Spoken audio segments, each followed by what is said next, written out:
Thank you. I'm not sure that sounded like me, but okay, exciting. So how's everything going? How's everything going? Fine, awesome. So I think while I was seated or I was standing at the back, somebody here said blockchain is hard. He says it's hard, but Nigeria is harder. I think I like that line.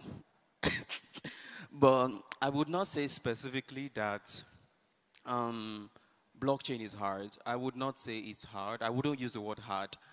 I will simply just say, like, this is technology. This is things are innovating. It's not like is one complex, like, for example, when some people will say I'm a Web3 designer, it's not like there's a brand software that is for Web3. It's the same Adobe Figma. That's all. So, but I think, so my name is Ayo. I work with Polygon, DevRel team, and I think one thing that is pretty exciting is that this month is my first year at Polygon. So I'm pretty happy about that. So I think let's go to the next slide, please. Oh, thank you. So the internet started from something we refer to as Web 1.0. So the idea for Web 1.0 was let's have things on the internet and let people be able to access it across the world, right? Have a.com, abc.com, right? Just pure text, right? Just where people can read about something, blah, blah, blah. That was the initial idea of Web 1. Then a couple of people came together. They said, okay, we want to be able to do more with the internet. How can we do this, right? Then, okay, they said, okay, let's see if we can add a couple of designs. Let's see if we can make it interactive. They thought about, okay, let's create other languages like JavaScript and like other stuff that we know, CSS, SCSS, blah, blah, blah. Then the internet became interactive, and it was said that is Web 2.0. Then it went on and people said, okay, I think we want to get rid of something we refer to as centralized ownership, right? We don't want to give all power to one person. Then we said, let's make the internet decentralized. Then people came together, or rather one person came and said, okay, let's build something we're going to call Ethereum, right? Then he called that Web 3.0. The idea is basically building a decentralized web where there is no centralized ownership of a particular product.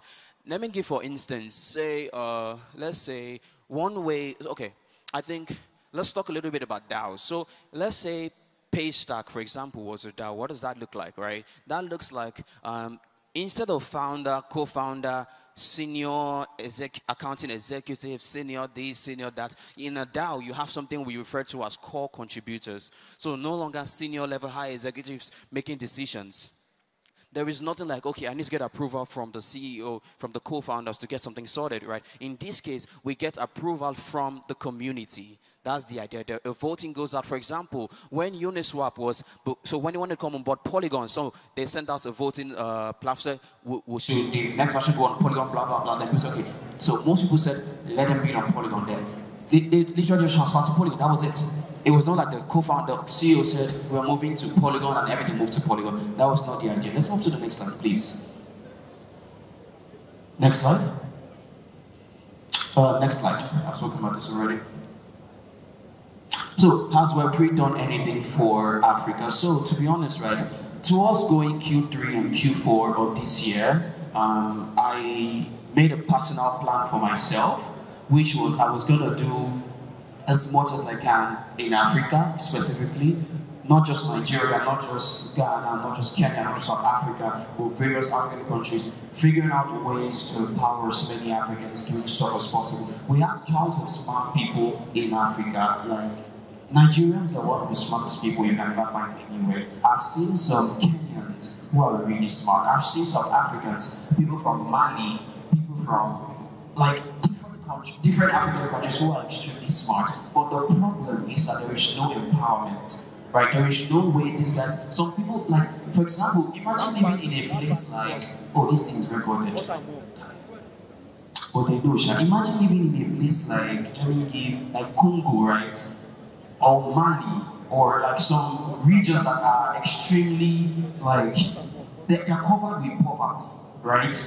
And there are some people there who are really smart, but they do not have the opportunity to learn. If they try learning, the circumstances surrounding their lives will not motivate them to keep learning and become better. So what do? We put together an engineering community, bring them together and they're all learning together. From there, they get to get jobs, remote jobs, relocate abroad, and keep doing big things, right? Basically empowering Africans. Let's go to the next slide.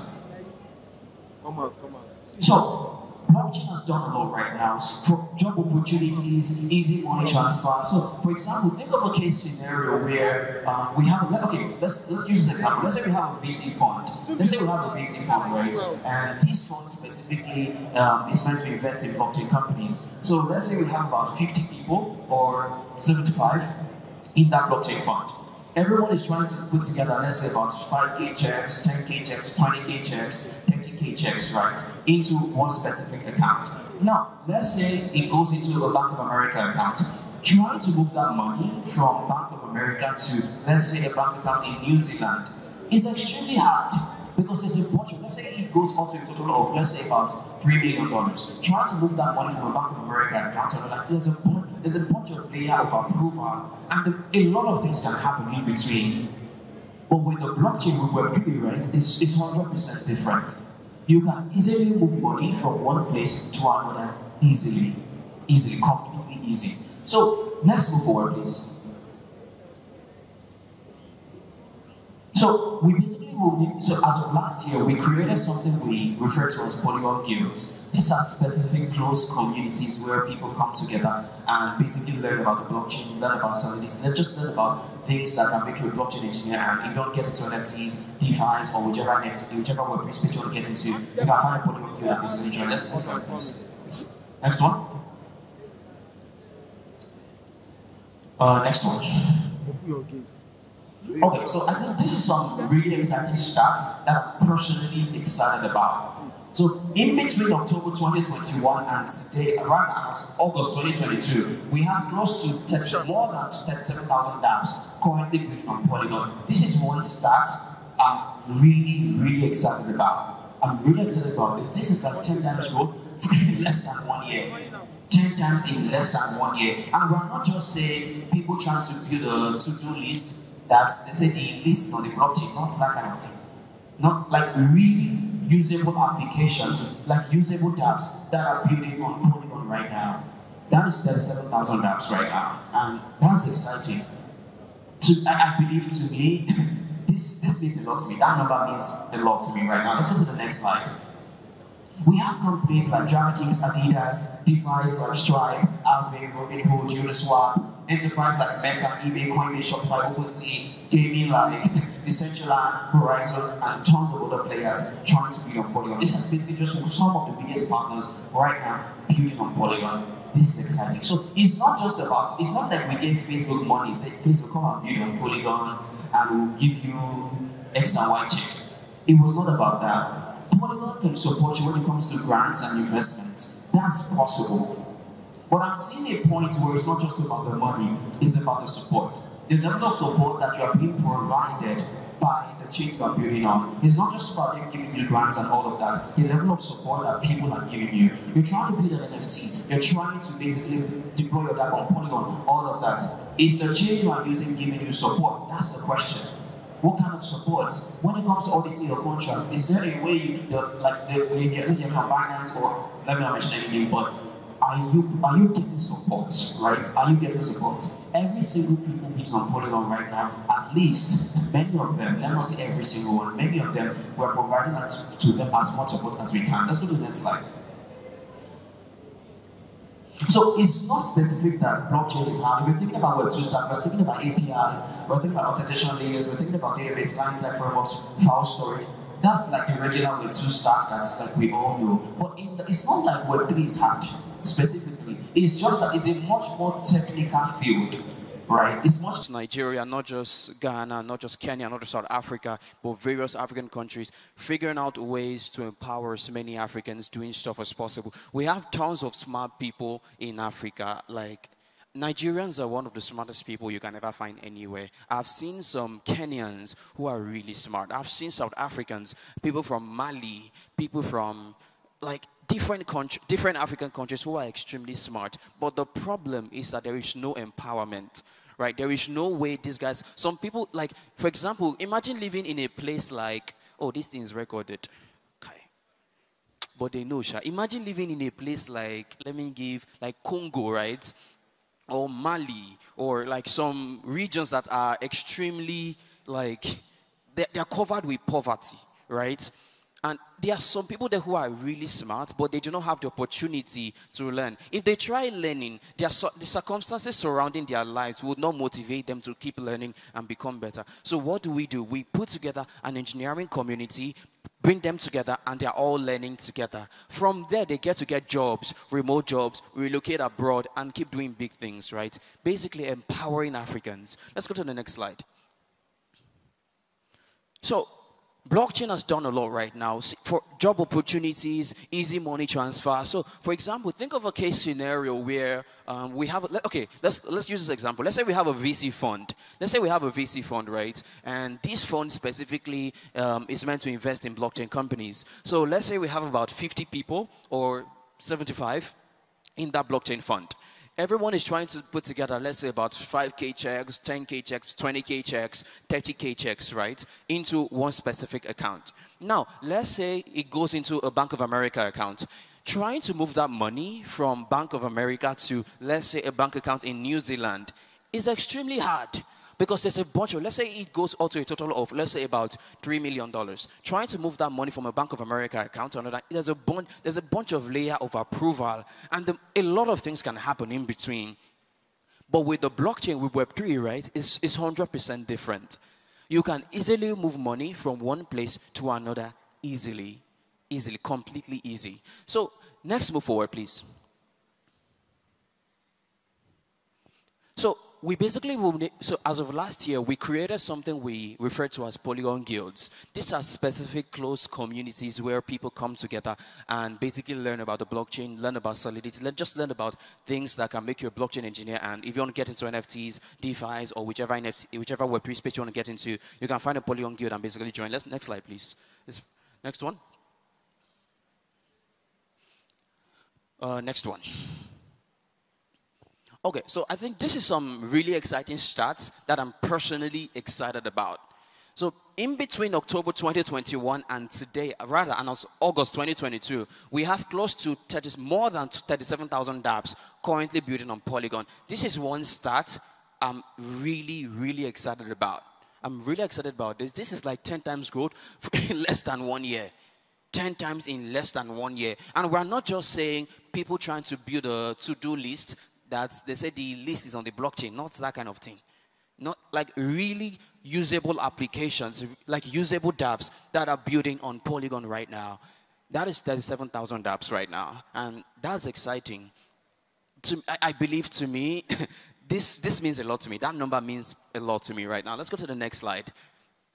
We have companies like DraftKings, Adidas, DeFi's like Stripe, Aave, Robinhood, Uniswap, enterprise like Meta, eBay, Coinbase, Shopify, OpenSea, gaming like Decentraland, Horizon, and tons of other players trying to build on Polygon. These are basically just some of the biggest partners right now building on Polygon.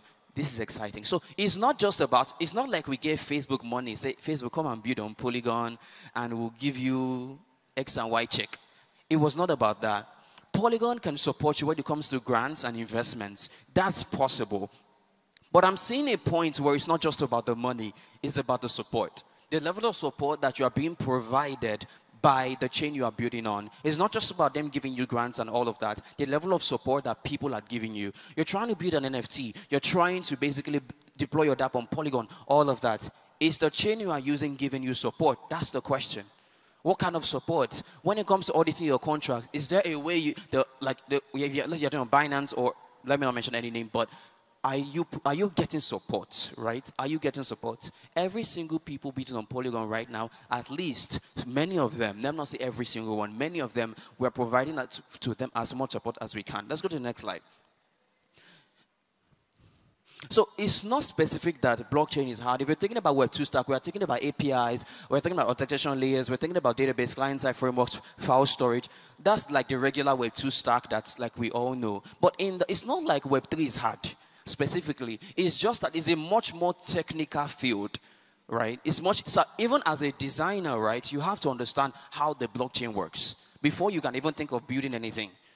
Like even as, for example, right, Some fields like even in the Web2 space, you can watch a YouTube video and feel like you're on top of the world. Yes, it can happen in the Web2 space. You can watch a video about something and feel like, yeah, I know everything. But in the blockchain space, it's not like it's hard. It's just that there's a bunch of technicalities to it. There are a bunch of things you need to understand. There's a bunch of abbreviations. I'll give an example. I was at a conference I was at a conference in the country yesterday, and someone was trying to do a pitch, and he was just using a bunch of, like, investors were seated, and this guy was just pitching, and he was just using in Web3, there's a bunch of abbreviations. The guy was just abbreviating everything. Sponsors were like, investors were like, which one is this one? Because the technique, like, it's abbreviated, but it can be explained in a way that, okay, let me give an example. If you ask me, what does Polygon do? I would say this to someone who doesn't know about Web3. What does Polygon do, right? We have Ethereum, but you must at least know what Ethereum is. So you know what Ethereum, what does Polygon do? Polygon basically helps Ethereum with their problems, full stop. Be able to communicate what Web3 is in layman's terms is possible. So if we're talking about the block, so this is basically the stack. You're talking about blockchain, you're talking about file storage, we're talking about oracles, we're thinking about what does understanding basically how the EVM works, talking about APIs, off-chain data protocols like Chainlink and the rest. There's a bunch of things that you have to learn, even as a designer in the Web3 space.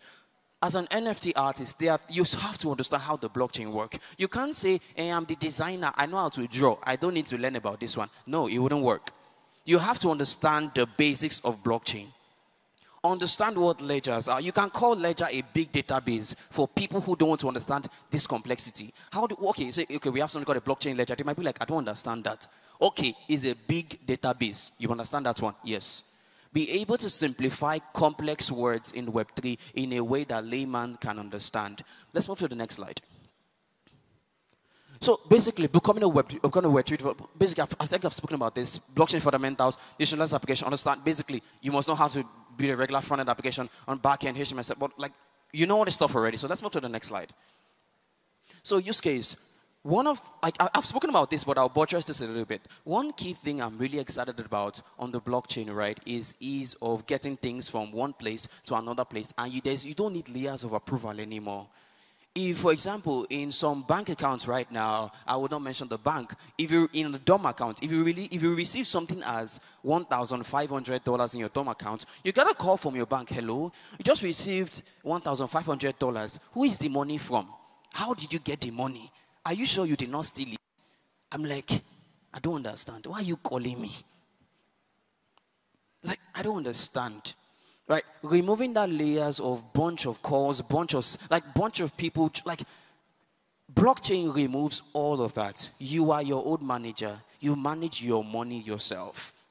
Let's move to the next slide. So at Polygon, again, these two things is specific what I'm particular about. Number one, emotional connection. Number two, developer success. We've been able to assemble teams at Polygon as the developer integrations team and the developer success team, specifically to basically help companies trying to build on Polygon scale. That's the plan. You're building on Polygon. We'll just whatever level of support you need, we try to provide everything you need. Anything you need. You need to get access to Morales. We can get that done for you. We have, like, as anything, like, I don't know what other English language to say, but we're trying to provide as much support as we can for projects building on Polygon, and that's why we're the #1 platform of choice. Next slide. So let's connect. You can connect with, so if you have any questions, you can basically send me an email at ayomide@polygon.technology. Next slide. So this is just the beginning. We're just getting started. I'm just a year at Polygon. I don't plan to leave anytime soon. This is just groundwork. Like, we're just getting started. There's still so much more we have planned. There's so much more I personally plan to do next year. I know how many artists in Nigeria we have helped deploy their NFTs on the blockchain. We have done that. We provided support. We provided a level of financing. We've done that. And we're still doing that, and more are launching soon. But I cannot mention the names. But this is still just the beginning. And I'm looking forward to meeting some of you. The Polygon booth's at the back. So my name is Ayo. So if anything, you can send me a text on Twitter at developer Ayo. And yeah, thank you.